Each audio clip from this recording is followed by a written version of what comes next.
Fala, galera que vai fazer a prova do Enem no dia 4 de novembro. Galera, vocês que pensavam que o canal Geografia 2.0 era só carreiras militares, estão muito errados, meu amigo. Vamos falar um pouco aí sobre mobilidade urbana, essa aula que durante um tempo nós vínhamos falando aí, tratando desse comentário, tratando dessa aula que é muito interessante, que pode vir tratando aí na tua avaliação, que pode vir aí sendo contemplado na tua redação, e isso é muito interessante, tá? Uma aula sobre uma questão tão ampla, tão vasta, que trata de um panorama tão histórico e atual, isso é muito interessante para você, tá bom? Para quem vai fazer a prova no dia 4 de novembro, essa fase, essa gama sobre mobilidade urbana, ela pode trazer para você uma baita de uma ajuda e eu espero contribuir, mesmo que um pouquinho, para a tua formação aí, tá certo? Existem vários vídeos na internet falando sobre mobilidade urbana, vários vídeos tecnológicos, mas existe um grupo de alunos que conseguem se identificar com a didática de Geografia 2.0 e isso é muito bom, isso é muito legal, tá? Então, vamos lá, eu quero deixar um abraço aqui para os meus alunos aí da terceira série, que Deus abençoe vocês. A galera sempre chega para mim e diz assim: "Ei, Tiago, vai fazer vídeo só de polícia, cara? Vai fazer vídeo aí sobre Enem não? Então vamos embora, vamos fazer. Vamos ver aí como é que a gente pode fazer direitinho aí para a gente interpretar alguns pontos e aí, cara, ter o melhor aproveitamento, não apenas na sala de aula, mas também fora dela, tá certo? Para você, qualquer dúvida, deixa o teu comentário aqui e vamos lá, vamos estudar geografia, tá? E aí, vamos embora? Olha só. Vamos falar um pouco sobre essa questão da urbanização brasileira. Galera, entender o fator urbanização é necessário que você compreenda a base histórica, tá? Falar sobre mobilidade, falar sobre a rota, sobre o processo de formação. Galera, o processo de formação da urbanização, ela tem que ser entendida principalmente relacionado à base histórica.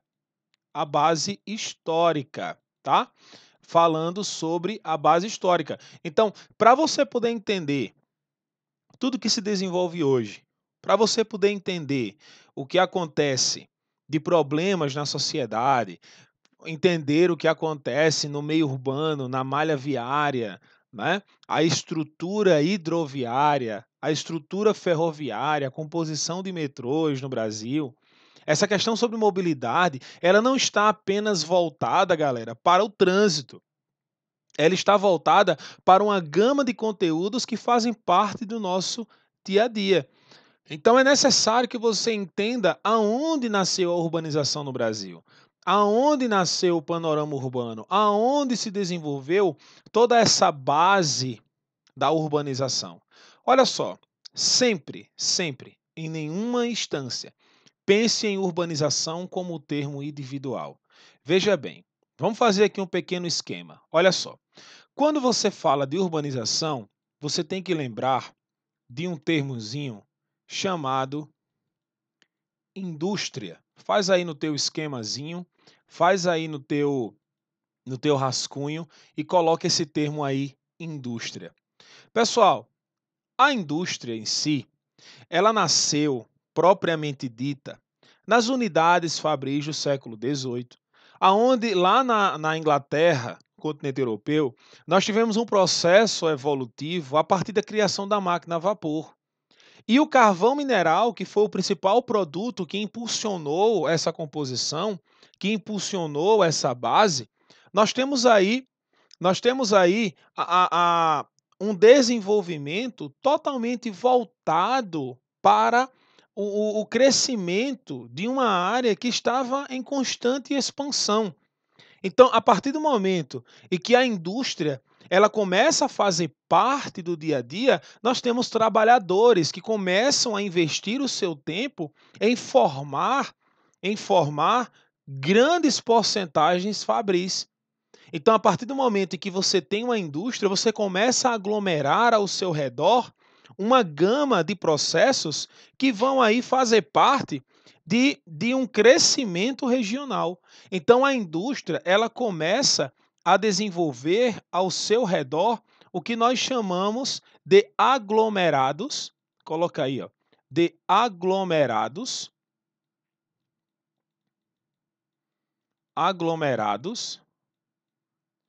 urbanos.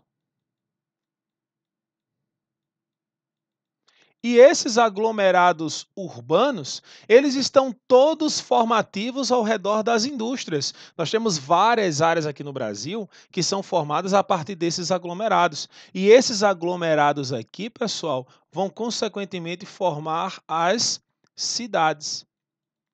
As cidades, certo? E aí vamos entender um pouco sobre isso daí, ó.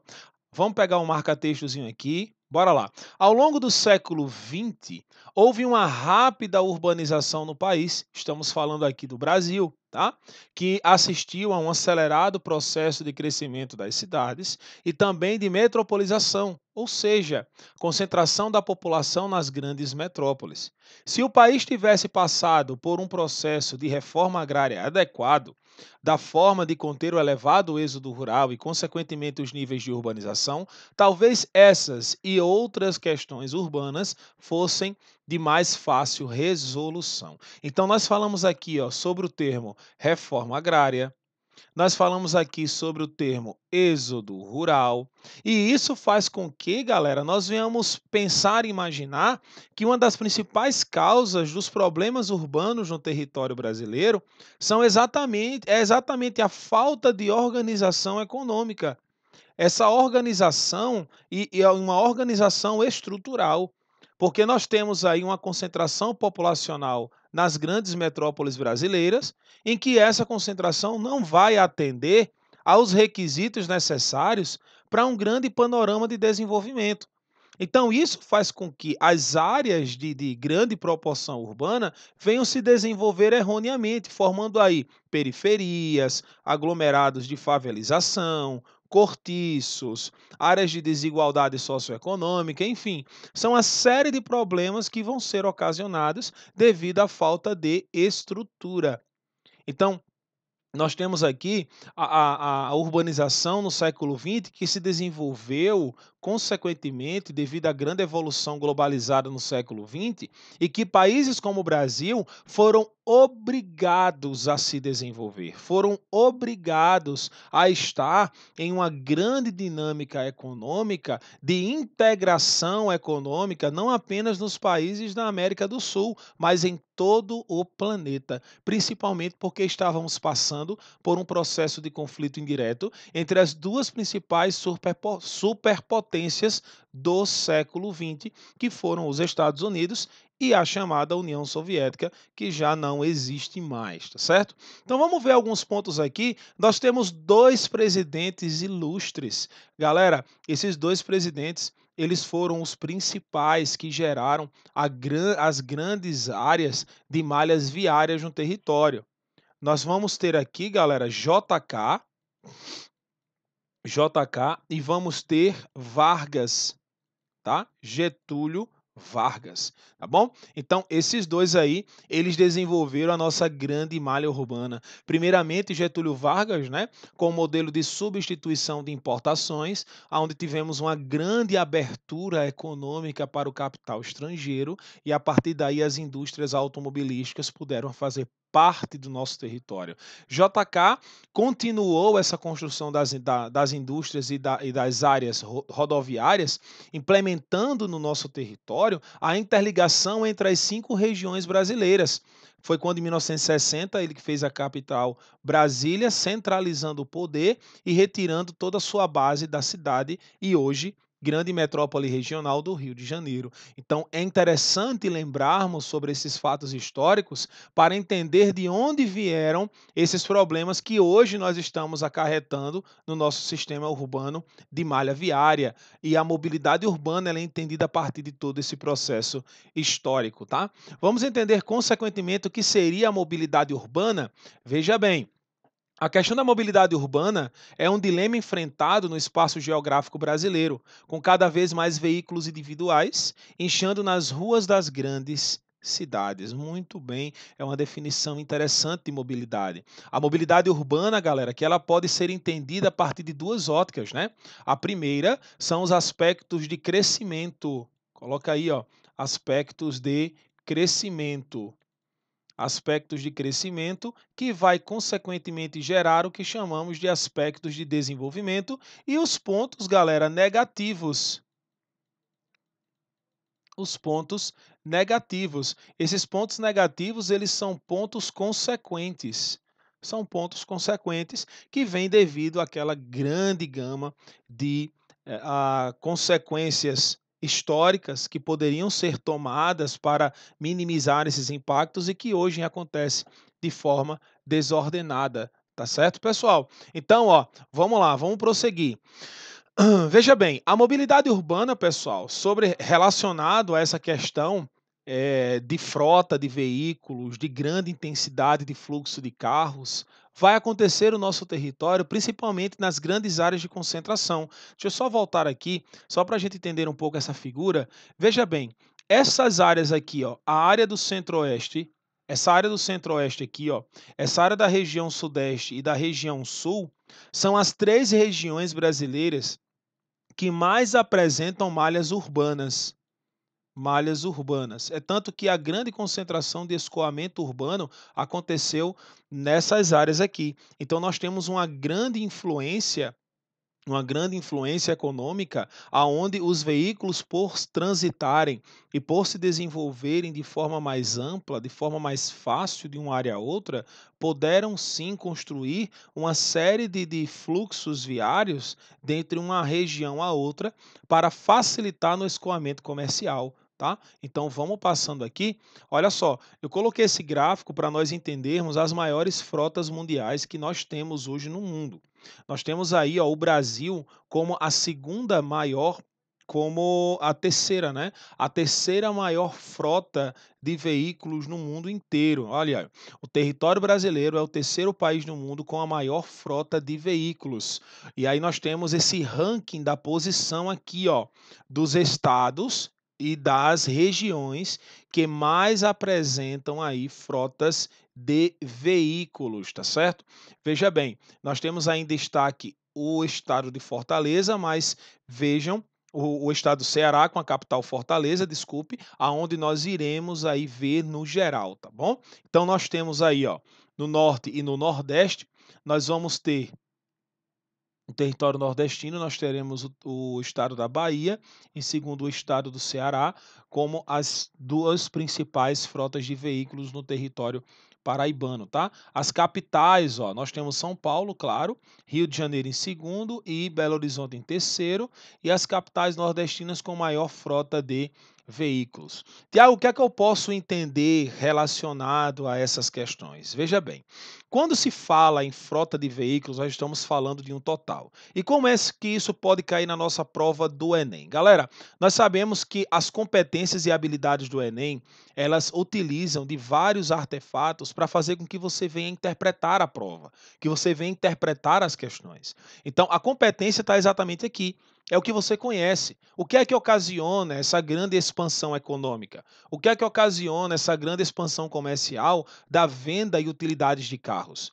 Então, isso faz com que venha a haver uma grande desorganização, principalmente nas áreas urbanas. E aí você vai ter uma série de problemas que irão acontecer, irão se desenvolver, exatamente por causa da falta do controle da demanda. Então, as habilidades é como você vai, na hora da questão lá do Enem, entender as situações e tentar resolver elevando a alternativa correta. E isso, Tiago, numa prova de redação, eu posso utilizar essas informações como o desenvolvimento da minha redação? Pode sim. A tua redação ela pode vir trazendo aí a mobilidade urbana, em que você pode utilizar dados estatísticos não precisos, mas em ranking, como por exemplo, essa informação aqui, ó, de você alegar e afirmar na sua introdução ou no seu desenvolvimento, falando que o território brasileiro é o terceiro país no mundo com a maior frota de carros. Então veja bem, é uma informação importantíssima, tá bom?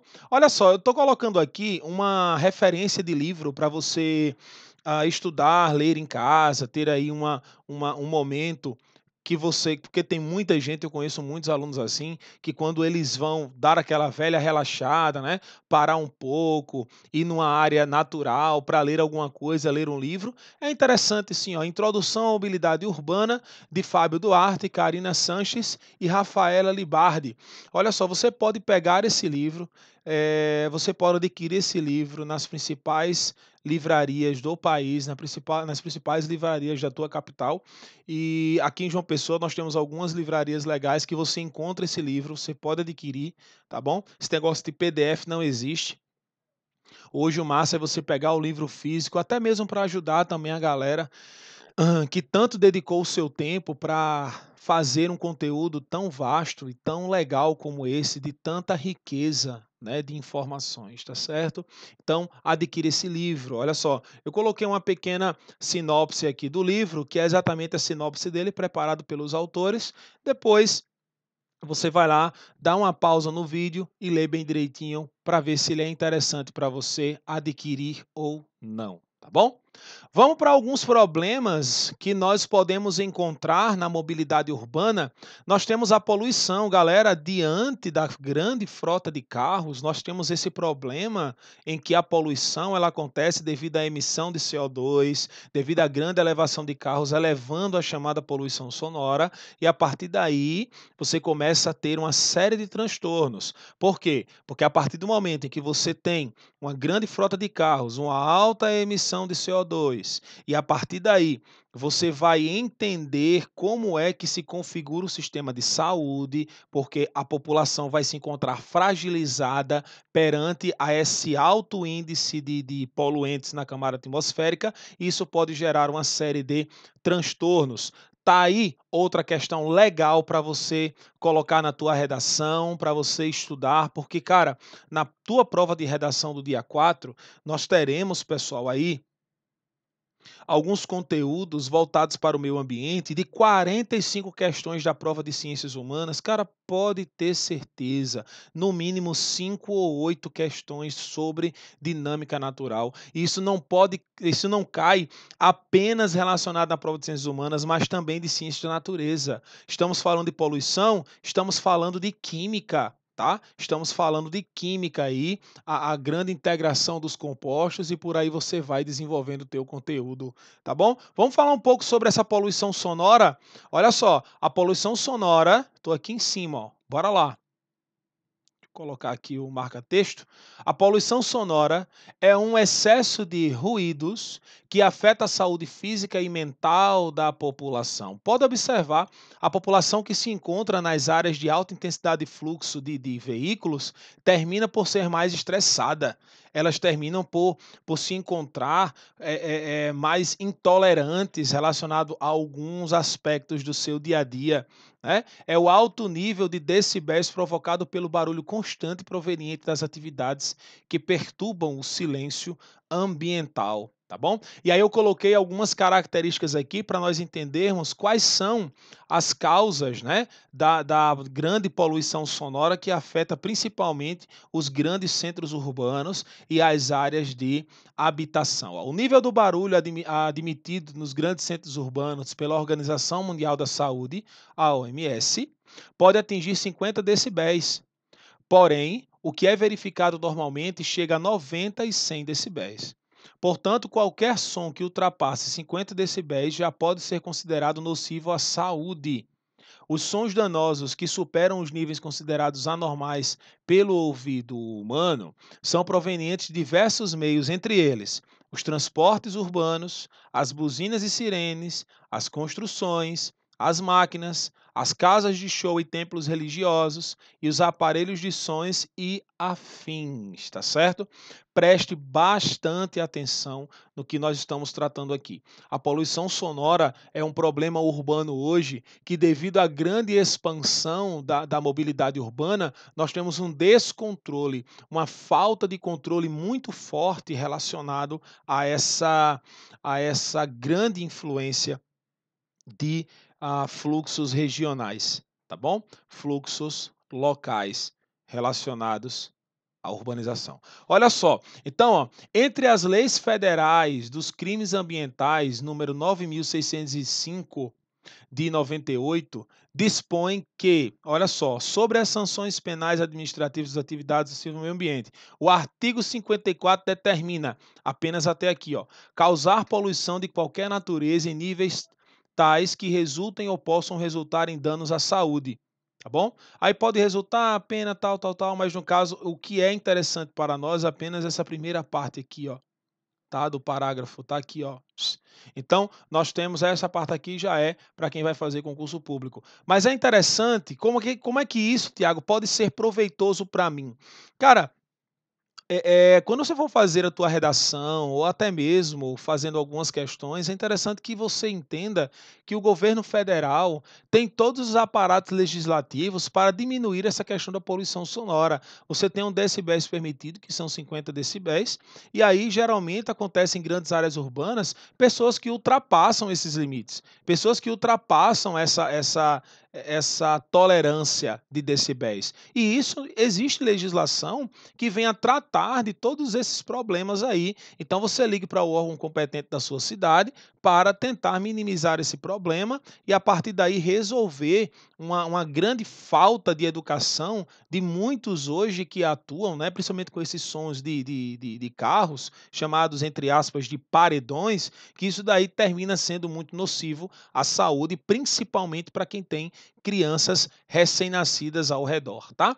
Outras leis importantes são as resoluções do CONAMA, tá? Número 1 e 2. A primeira define critérios e padrões segundo as normas técnicas da ABNT para o número aceitável de emissão de ruídos em qualquer atividade industrial, comercial, social ou recreativas. E a segunda instituiu o Programa do Silêncio, né? Que é o Programa Nacional de Educação e Controle de Poluição Sonora. Tá bom? E aí nós temos aí, eu acabei de falar para vocês, eu coloquei aqui só para a gente ter mais uma ênfase. Vamos passando. E aí, ó, vamos falar um pouco sobre a questão da poluição relacionada à emissão de gases poluentes. Eu coloquei algumas reportagens aqui, porque o Enem trabalha muito com fragmentos atuais, e esses fragmentos eles nos mostram a problemática para que a gente venha ter uma compreensão geral do problema e da proposta que está sendo apresentada, tá? 90% da população respira ar poluído, diz a ONU. Para quem não entende, para quem não sabe o que é ONU, para você que é aluno do terceiro ano, fica fácil, né? Organização das Nações Unidas. Coloca aí, ó. Organização Organização das Nações Unidas. A ONU que se preocupa muito com essa questão do meio ambiente, né? Tratando aí sobre a temática da poluição ambiental, e dentre elas nós vamos ter uma série, né? Nós temos ilhas de calor, nós temos a inversão térmica, nós temos aí o efeito estufa, a própria dinâmica do aquecimento global, entre outros, né? Ainda de acordo com a OMS, cerca de 3 bilhões de pessoas, mais de 40% da população mundial, ainda carecem de acesso a combustíveis limpos e tecnologias domésticas adequadas. Essa lacuna é a principal fonte de poluição no interior de residências. Olha só, então veja, quase metade da população está relacionado a áreas que não possuem recursos renováveis, que venham minimizar esses impactos ambientais, tornando essa população, assim, nociva a problemas de saúde, tá? Outra aqui, ó, a poluição do ar ameaça a todos nós, mas as pessoas mais pobres e marginalizadas enfrentam as maiores consequências, afirmou o diretor-geral da OMS, da Organização Mundial da Saúde, esse carinha aí, ó, Tedros Adhanom, esse indivíduo aí. Meu irmão, aqui, palavrinha, cadê? Meu amigo, ó, Ghebreyesus. Ó o nome, eu vou colocar o nome desse no meu menino. Olha só, que nomezinho bonito, esse nome Tedros aí, show de bola. Então, pessoal, veja bem, e aí eu coloquei aqui, ó, a reportagem exata, tá, do portal G1, que você pode conferir nas reportagens atuais, falando sobre essa questão da emissão de CO2. Muito cuidado quando você for entender um conteúdo como esse, para você não terminar saindo da alçada da parte geográfica, certo? Entenda a localização, entenda os ambientes e como a mesma ela termina por se desenvolver, tá? Falando um pouco mais sobre a poluição, uma grande escritora, Amélia Gonzalez, do portal G1, durante essa semana fez uma reportagem interessante falando que a poluição do ar mata 7 milhões por ano, a maioria em países pobres, diz a OMS. E aí eu coloquei algumas figuras que são retratadas em seu artigo, que mostra nessa legenda aqui, ó, as áreas ou os tipos de combustíveis fósseis mais utilizados hoje no mundo. Nós temos o carvão, nós temos o petróleo e o gás natural. E aí você tem a China, a Indonésia e a Austrália como países que mais consomem carvão mineral no planeta. Você tem a área do Ártico, você tem o leste europeu, o Oriente Médio, você tem o continente africano, que o gás natural é predominante. No Brasil, na América do Sul em geral, nós temos a presença do carvão e do petróleo. Apenas na parte da costa leste dos Estados Unidos, nós temos a produção do gás natural. E aqui nós temos os 10 maiores poluidores do mundo, né? O Brasil, que se encontra na 7ª posição, a China sendo o primeiro país a poluir em maior quantidade pelo nível de gases poluentes devido à queima de combustíveis fósseis. Se vocês prestarem atenção, todas essas informações que nós estamos tratando aqui são informações base para você poder desenvolver tanto uma redação como um panorama de estudos, tá bom, pessoal? Então fica essa dica para você que vai fazer o Enem. Nós estaremos fazendo mais vídeos. Deixem aqui no comentário temas que vocês querem que nós venhamos abordar para ficar mais fácil, tá? Coloca no comentário aqui, Tiago, eu quero que tu fale sobre... Vamos lá, fale sobre no México, tá na minha cabeça agora, aquela que eu falo. A celebração dos mortos no México. Cara, como é que eu vou identificar isso daí no Enem? Tem como sim. O Enem pode tratar um conteúdo como esse relacionado à saúde humana. Nós temos aí o Rio Ganges, Tiago. Fala sobre o Rio Ganges, faz uma aula sobre o Rio Ganges, sobre a questão da poluição dos recursos hídricos mundiais. Olha só que tema legal. Vamos lá, vamos para outro. Terrorismo, fala sobre terrorismo, os grupos extremistas no Oriente Médio, a questão Israel-Palestina, né? Os fluxos migratórios na base terrorista. Coloquem os temas que vocês querem ver aqui no canal, aqui no comentário, e aí a gente desenrola, meu amigo, e vamos estudar para essa prova do Enem e vamos destruir essa prova de 45 questões, tá? Um grande abraço, Deus abençoe vocês, vamos nessa, até a próxima, galera!